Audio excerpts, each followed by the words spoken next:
Magandang araw po sa inyong lahat. Muli po tayong magkakapakinig at magkakausap sa araw na ito ng ating pong pagsasama-sama sa pag-aaral po ng salita ng Diyos. At nais po nating buksan at tignan ang banal na kasulatan sa aklat po ng Henesis, kabanatang 41, talatang 41 hanggang 46. Ito pong sinasabi, mga kapatid, ng kaibigan. At ngayon, inilagay kitang gobernador ng buong Ehipto, hinugot ni Paraon sa kanyang daliri ang sinsing na pantatak at isinuot kay Jose. Binihisan niya ito ng damit na lino at sinabitan ng gintong kadena sa leeg. Ipinagamit ni rin sa kanya ang pangalawang sasakyan ng hari at binigyan siya ng tanod pandangal upang sumigaw sa kanyang unahan. Tabi kayo, sa gayon, ipinailalim sa kanya ang pamamahala sa buong Ehipto. Sinabi ng Parao kay Jose, "Ako ang Paraon at ikaw ang aking pangalawa. Ngunit kung walang kang pahintulot, walang sino man sa Ehipto ang makakagawa ng anuman." Binigyan niya si Jose ng bagong pangalan sa Paneya at ipinakasal sa kanya si Asenat na anak ni Potipera, ang saserdote sa Heliopolis. Bilang gobernador, nilibot ni Jose ang buong lupain ng Ehipto.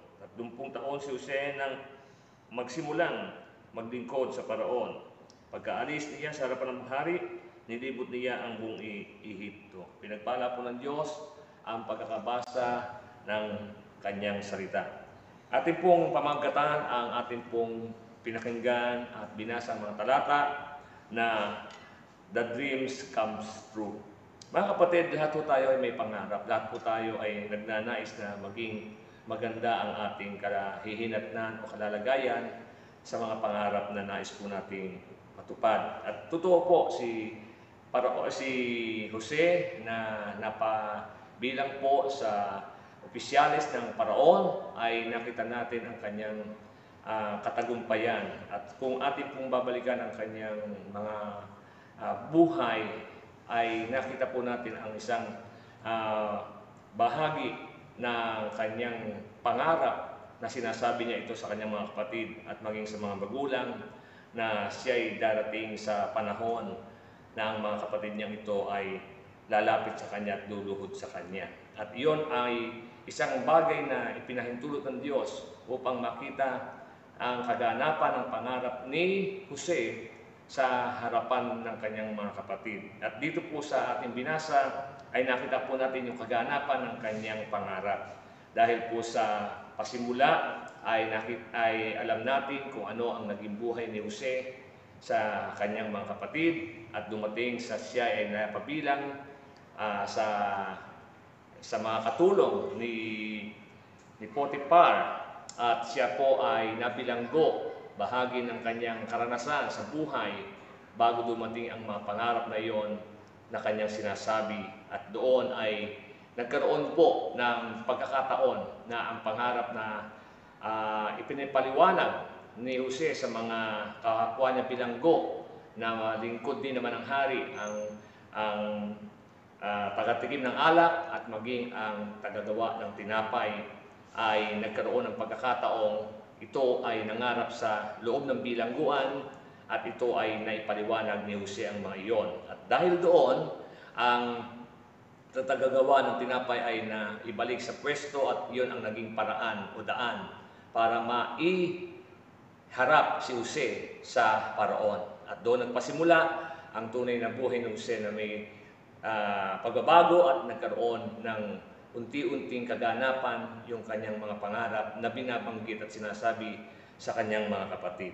At yun ang mga patunay po sa atin magpahanggang ngayon na sa ating pong mga buhay, tayo po'y nangangarap at sa pangarap natin yun, yun ay mayroong pagnanais na ito'y magkatotoo. At hindi po malayo na mangyari ito sa atin. Higit tayong mga nananampalataya sa Diyos, alam natin ang Diyos ay tunay na siyang nagpapatupad ng ating mga plano at siya din po ang nagpapatupad ng ating pangarap kung ito ay naaayon nga po sa kanyang kalooban. At naniniwala tayo maraming mga pangarap sa buhay ng maraming tao, higit sa mga anak ng Diyos, ang alam nating nangyari ang mga pangarap na yon. At hindi po natin pwedeng itong isaya walang bahala dahil nalalaman natin sa panahon natin ngayon sa pagpasok ng taong ito ay nandun nga po ang isang tunay na tayo ay nagpapasimulang magplano, tayo nagpapasimulang mangarap sa mga gusto po nating mangyari sa panahon na ito, lalo pa nga sa ilalim ng pandemya ang ating kinakaharap. Kaya po ang ating pong pamagat ngayon ay The Dreams Come True na binanggit ko sa inyo kanina, at ito po ay ating pong titignan sa pangyayaring ito sa buhay ni Jose. Ang una po natin makikita doon mga kapatid ay yung pong pananampalataya na Jose sa Diyos na makapangyarihan sa lahat. In English, mga kapatid, it needs faith in God's Almighty. No? Bakit po? Tingnan natin. Si Jose ay hindi po natinag sa kanyang mga experiences sa kanyang mga kapatid, sa panahon na siya ay nasa Ehipto. Siya po ay hindi na nawala sa pananampalataya sa Diyos na buhay. At tayo man po sa ating pong mga karanasan ngayon, marami na tayong pinagdaanan, marami sa atin ang mga na-experience na hindi maganda. Alam natin na itong pandemyang ito ay kakaiba. Pero sa dahilan pong iyan, dito natin makikita ang ating pananalig sa Diyos. At yung pangarap natin sa buhay na meron tayo, ito ay hindi dapat pong isa-isang tabi. Tingnan po natin ang mga pangyayaring yun sa buhay ni Jose. At siya ho ay nakita natin na dumating doon sa harapan ng Paraon. At siya ay inaatasan na siya magngunguna o mamamahala sa buong lupain ng Ehipto. At yan ho ay isang palatandaan na kapag ang Diyos ay ang ating pinapanaligan, kapag ang Diyos ang ating pong pinaniniwalaan, alam natin ang Diyos ang magpapatupad ng lahat ng iyon. At sa pangarap natin, kung ito ay hindi makakasama sa ibang tao at hindi makakasama sa atin, ang pangarap na iyon ay may posibilidad na maganap sa buhay mo, sa buhay ko, sa buhay nating lahat. Kaya ang pananampalataya sa Diyos na makapangyarihan sa lahat ay isang patunay na ito ay ibibigay niya sa atin. Bakit po? Tingnan niyo po kung ang aklat po ng Genesis 14 verse 16. Nais ko pong basahin sa inyo ang talatang ito, mga kapatid.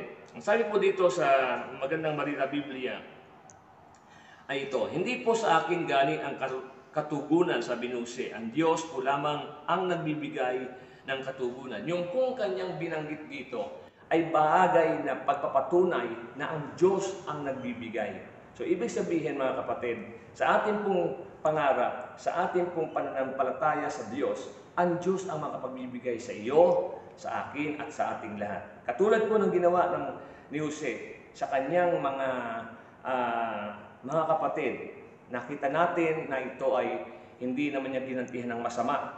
At doon mapapansin din natin na kapag ang isang taong nananampalataya o nananalig sa Diyos, ay makikita po natin na ito ay palatandaan na siya'y nananalig sa buhay at makapangyarihan Diyos. Yan po ang kailangan natin unang tignan sa pangarap na gusto natin magkatotoo. At iyan ay bahagi ng isang ganap na pakikipag-ugnay natin sa Diyos. Habang tayo ay sumusunod sa Diyos, habang nananalig tayo sa mga sinasabi po niya sa kanyang mga salita, yun ay kailangan po nating gawin sa buhay natin ito. At kung ano man ang pangarap na mayroon po tayo, makakaasa po tayo. Sa tamang panahon, ito ay ipagkakalob ng Diyos. Tingnan niyo po ang pangalawa. It needs focus. No? It needs focus, mga kapatid, to God. Tingnan natin. Yung kanyang pangarap, hindi po na iba. Nung sinasabi niya ito sa mga kapatid niya, sa mga iba't ibang pagkakataon, sa kabila ng kanyang mga experiences na hindi maganda, alam natin hindi po nabago. Nakapokus pa rin po siya doon sa sinasabi niya sa kanyang mga kapatid na sa someday ay lalapit at titingala kayo sa akin. At nangyari po yun sa panahon po nang siya ay naluklok na sa Ehipto bilang pangalawa sa pinakamataas ng lupain, pangalawa kay Pero. Nakita po natin na dumating yung mga tagutom na hindi naman nasasabi nating ganun lang, kundi talagang very tragic yung karanasan po nila yun.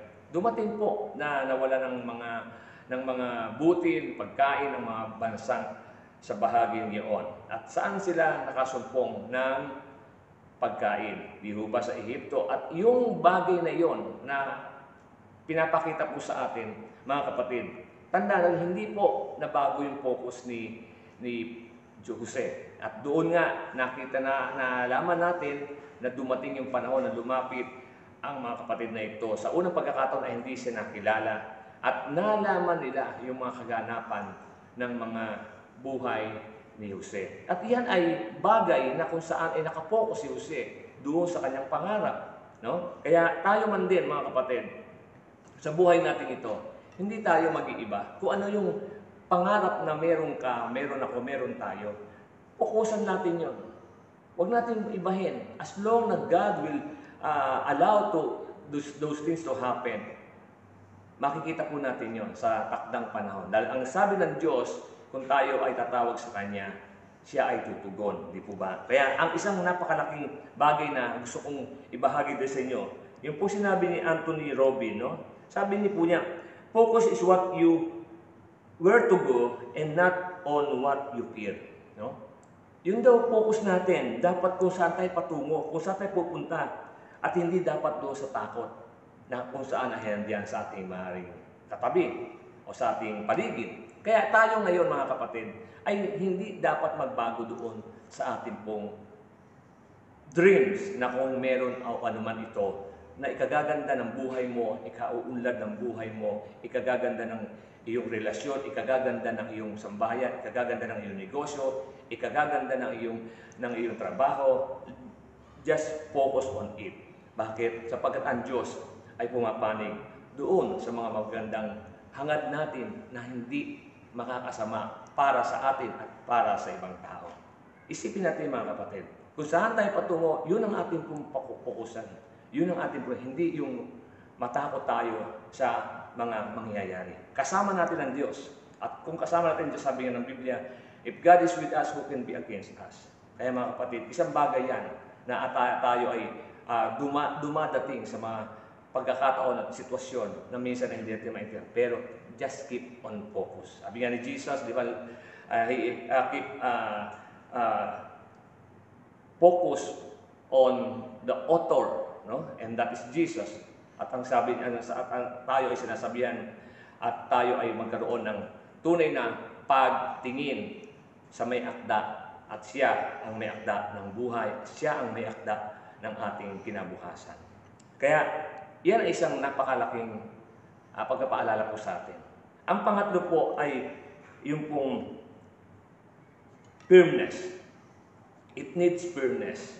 Sa ating pong buhay, sa plano ng Diyos, maging matatag po tayo sa mga nangyayari sa ating buhay. Tingnan na po natin. Sapagkat si Jose sa kanyang kalagayan, hindi po siya natinag doon sa mga pagdating ng kanyang gampanin sa utos ng Parao. Hindi po madali yun. Mabigat pong tungkulin yun na siya ang mamamahala sa buong lupain. At kung papaano maiseset ang lahat ng mga pangailangan sa panahon ng tag-utom, hindi po madali yun. Naging matatag po doon, naging firm si Joseph doon sa pamamahalang gagawin po niya na inata sa kanya ng Pharaoh o Paraon. At dahil diyan, mga kapatid, tayo man, sa ating pong pangarap, dapat matatag tayo. Hindi tayo dapat matinag. Hindi tayo dapat ma-sway ng mga bagay ng mundong ito. Hindi tayo dapat na maging mahina sa mga nangyayari sa ating buhay at sa ating paligid at higit sa ating pananampalataya. Tingnan natin ang katatagan. Dahil ang Diyos ang nagpaplano sa atin, ang Diyos ang nagbibigay sa atin ng mga bagay na ating kakailanganin. Dapat maging matatag tayo. Kung ano man ang maaaring kaharapin mo, ano ang maging kaharapin ko, just keep firm in what God's promise sa buhay mo, sa buhay ko, sa buhay natin lahat. Tingnan natin, di ba, mga kapatid. Ang pandemya ito, isang paraan na sinasabi ng marami, ito ay para ma-experience natin or madama natin ang isang bagay na magiging hamon sa buhay ng bawat mga mamamayang Pilipino at magiging ng buong mundo. Pero kailangan ang katatagan ay naroon sa ating lahat. Kaya ito ay isang pagpapaalala sa atin na it needs firmness. Sa ano ang plano ng Diyos sa iyo, ano ang plano ng Diyos sa akin, kailangan natin itong magawa. Kaya ngayon sa ating pong pagtingin, mga kapatid, mga magulang, itong pangarap natin ito, huwag natin itong iiwanan, ituon natin ang ating paningin sa Panginoon at ang ng plano ng Diyos mula doon sa pangarap na yon, makakaasa tayong ito ibibigay niya in right time. Kaya mga kapatid, umaasa po tayong lahat sa ating Panginoon na siyang nagbigay, siya makapagbibigay at nagbibigay ng kaganapan sa ating pangarap. Kaya po, sa araw na ito, tandaan natin na ang Diyos, ang Panginoon natin, sa sinabi niya sa Jeremiah 29, verse 11, "For my plan for you is to prosper you, not to harm you, but give you hope in the future." Let's all pray. Heavenly Father, salamat po sa araw na ito na binigay mo sa amin na kami ay makapag-aral, makapakinig ng iyong mga salita na nagbibigay at makapagbibigay sa amin ng kalakasan. Salamat dakilang Diyos sa pagkakataong ito na kami ay muling pinagkalooban mo ng panahon na maihayag at mapakinggan naman ang iyong salita sa pamamagitan po ng online system. God, we praise you and thank you, Lord, for what we are our dreams today, God. Alam namin ikaw ang siyang magbibigay ng katuparan ng lahat ng ito because hawak mo ang buhay at alam mo ang aming future.